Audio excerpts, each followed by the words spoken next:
I've tested many HomeKit devices on this channel. Today I'm going to show you which ones have been the most reliable in my smart home and that are actually worth buying. We'll look at 10 different categories of devices that are all native to HomeKit, so without requiring hoops or a home bridge. Chapters will be available down in the description below if you want to skip around to a specific category, along with links to my full review of all the products mentioned in this video. Starting off with category number 1, smart bulbs. If you've seen my previous videos, then you know I'm a fan of the Lite light bulbs, but I'm actually switching away from Lite in favor of Lifx. For the last few months, all 9 of my Lite bulbs would give me the no response message in HomeKit. I'd have to flip the power switch off, then back on in order for the bulbs to reconnect, and scenes would repeatedly not run correctly. I would tell them to be a certain color, but it would only be that color sometimes and not all the time. I've been testing out the Lifx mini bulb the past month or two, and I've been impressed with the reliability and the responsiveness in HomeKit. The app is the easiest smart app I've ever used. Adjusting the brightness and the colors is so intuitive and very simple to use. You can create scenes with color effects and save them to HomeKit to use them in automations.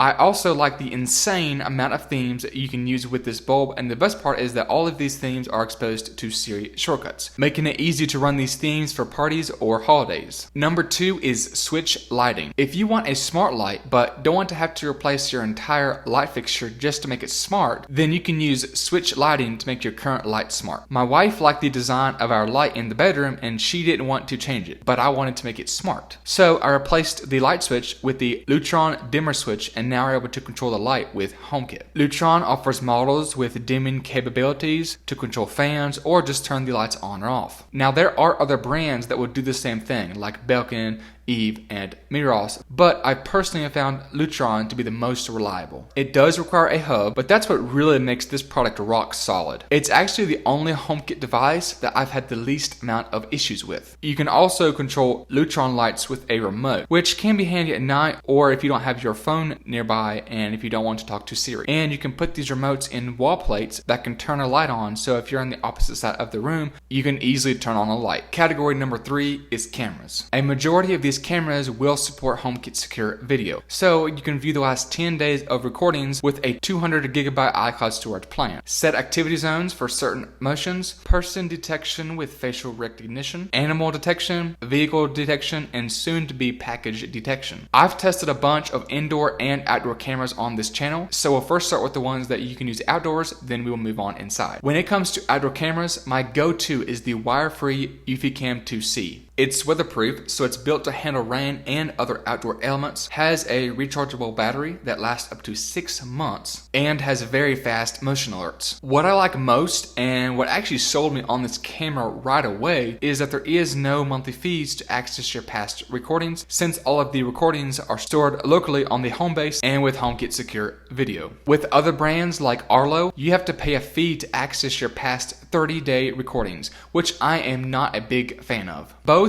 work great in HomeKit, but some of the Arlos have the ability to have two-way talk straight from HomeKit, whereas the Eufy Cams don't. Although the Eufy Cams are great, it's certainly not without its flaws. I'll be talking about what those flaws are in my upcoming 1-year review video of the Eufy Cam 2C. So hit the subscribe button and the bell so you will not miss out on that upcoming video. Moving inside, there are a couple of good options for indoor cameras. My favorite is either the Aqara G2H or the Eufy Indoor Cam 2K. The Aqara G2H is unique because it's not just a 1080p camera, but it's also a hub for other Aqara devices like their wireless mini switch, contact sensor, leak sensor, and more. The camera quality is very good and has great night vision, and it has support for a micro SD card for local 24/7 recording, which I am a huge fan of. And in the Aqara app, it shows you where motion was, so you're not endlessly scrolling trying to find where the motion was. Another great option is the Eufy Indoor Cam 2K. Camera quality is nice and bright with the 2K quality. It supports local storage with a micro SD card. The Eufy app is smooth with playback and also shows you when motion happened. Category number 4 is security systems. When it comes to security systems, there's really not a lot of options that work with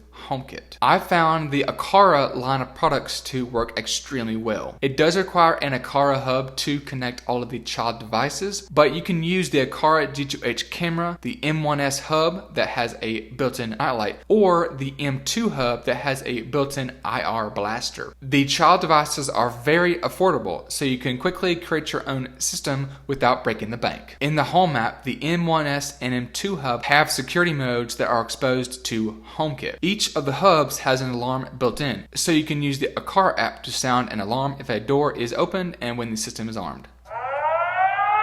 There is another security brand called Abode, and I have not used them before, but they honestly do not look that good, and they are priced 2 to 3 times more expensive than Aqara and offer less products overall. So I've stuck with Aqara because it's affordable and works very well. Category number 5 is speakers. Now, a while back, I tried the Sonos One, which does work with HomeKit and sounds pretty good, but you get a whole lot more features with a HomePod Mini. The Mini is small, so it can fit anywhere, and the sound quality is surprisingly really good. It has a LED touch display that changes colors based on whatever the HomePod is doing, and it serves as a HomeKit hub for remote access to control your HomeKit devices while you're away. I've made a bunch of videos on hidden features that you can do with your HomePod Mini, and I will leave those linked down below if you want to check them out. Category number 6 is miscellaneous accessories. First up is the Aqara wireless mini switch. It's a tiny button that you can stick to about anywhere to control your HomeKit devices and run your scenes. I've got a bunch of these around the house, and it's changed the way that I and other people use my smart home. Unfortunately, it can't run Siri shortcuts, so to do that you need a NFC tag. NFC tags are tiny stickers that you can stick in even more places since they are small and they can run advanced shortcuts. You can really get creative with these and use them to open apps on your Apple TV, unlock or lock your doors, and more. Category number 7 is light strips. Now, there are 2 different types of light strips. There is non-adjustable and there is adjustable. Non-adjustable light strips mean that the light strip can only be one color at a time. Whereas with addressable light strips, this means that the light strip can be multiple colors at one time and have really cool effects whenever they are changing the colors. A good brand that I like for non-addressable is the Nanoleaf Essentials. It supports Thread, which means that it has very fast response times when turned on or off and changing the colors. And the colors are vivid and accurate. A great option for an addressable light strip is one that I use called the Onvis K1 light strip. In the app, you can paint different colors onto the light strip, and it has a ton of different effects that the light strip can do. There are 20 color zones, and you can paint different sections of the light strip by tapping or sliding. With scenes, you can create your own color effects, and they will sync over to HomeKit. There is a mic on the controller for music mode, and there's a bunch of different effects that you can do. Unfortunately, in HomeKit, you can only display one color at a time, but there is a pretty cool effect on the light strip whenever you are changing the colors. Category number 8 is smart plugs. I've tested a bunch of HomeKit smart plugs on the channel, and the one that's been the most reliable for me is the Meross smart plug. It's small enough that you can fit 2 of them in one outlet, not something that you can do with other smart plugs.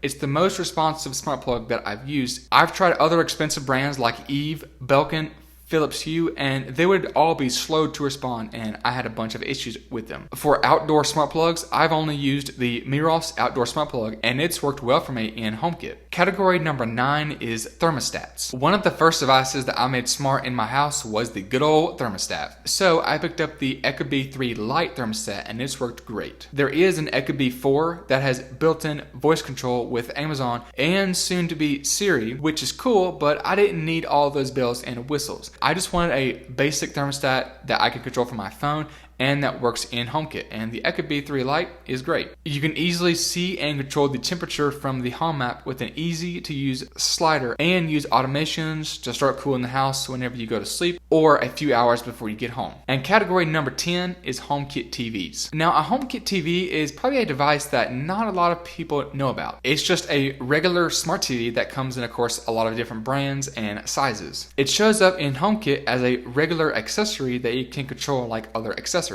You can turn the TV on and off, switch the inputs, and even rename the inputs if you have multiple devices connected to it. And you can control the TV with your phone and adjust the volume with the volume buttons on your iPhone. With automations, the TV can automatically switch inputs, or you can even switch them by hand by using a Siri shortcut on your home screen. Let me know what HomeKit devices have worked well in your smart home down in the description below, and thank you for watching.